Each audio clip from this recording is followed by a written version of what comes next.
Hi, my name is Jackson House, and today we'll be talking about the impacts of frequent alcohol use. To start off, let's talk about the history of alcohol in the United States. Originally, alcohol was widely used by early colonists. For example, cider was often used as a source of currency.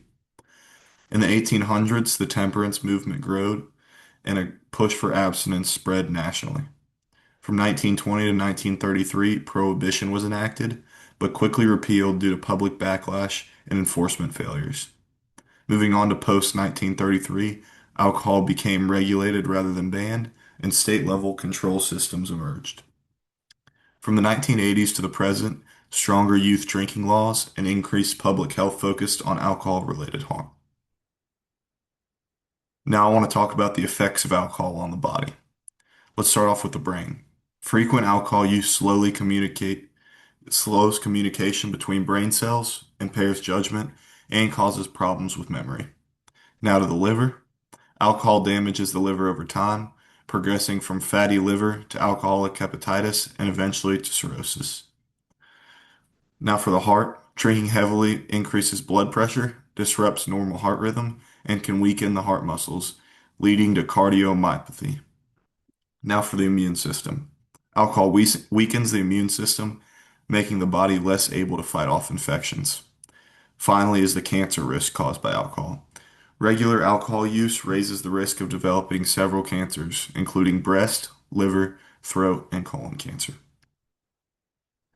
Now I want to talk about public health concerns, and these are evident when it comes to alcohol. For example, there are 178,000 U.S. deaths annually from excessive alcohol use.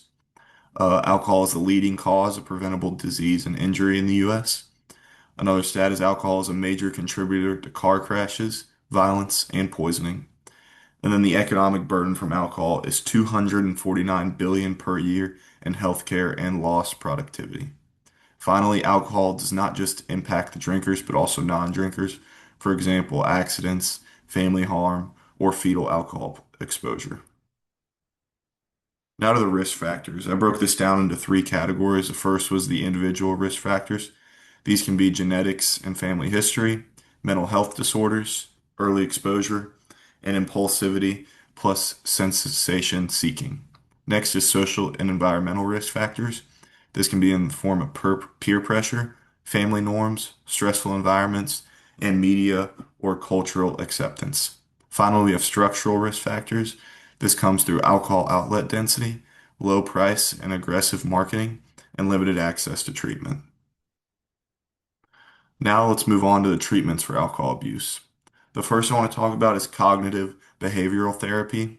CBT helps individuals identify and change the thought patterns and behaviors that drive their alcohol use. Next, we have motivational interviewing. MI strengthens a person's internal motivation to reduce or stop drinking by resolving ambivalence in a supportive, non-judgment way. Next, we have medication-assisted treatment. Naltrexone reduces cravings and the rewarding effects of alcohol, making it easier to maintain sobriety. Finally, we have support groups. Can come in the form of AA or Smart Recovery, and this is peer-based groups providing ongoing accountability, coping strategies, and social support that helps prevent relapse. Now, moving on to preventing alcohol abuse. Once again, I have this broken down into three categories.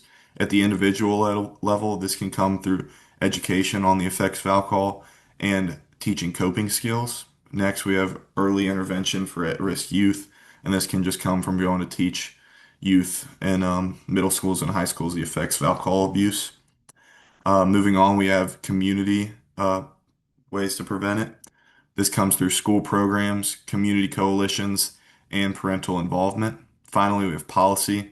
This can come through the form of higher alcohol taxes, limited sales hours, and regulated advertising. In conclusion, I kind of broke it down into bullet points. First off, we have frequent alcohol use harms major body systems and increases long-term disease risk. Moving on, we have misuse creates significant public health and economic burdens across communities. And we have evidence-based treatment and multi-level prevention strategies are essential for reducing harm. Finally, investing in prevention and treatment improves long-term health outcomes and reduces overall societal costs. This is my works cited page where I got all my information. Thank you for listening today, and I hope you have a wonderful day.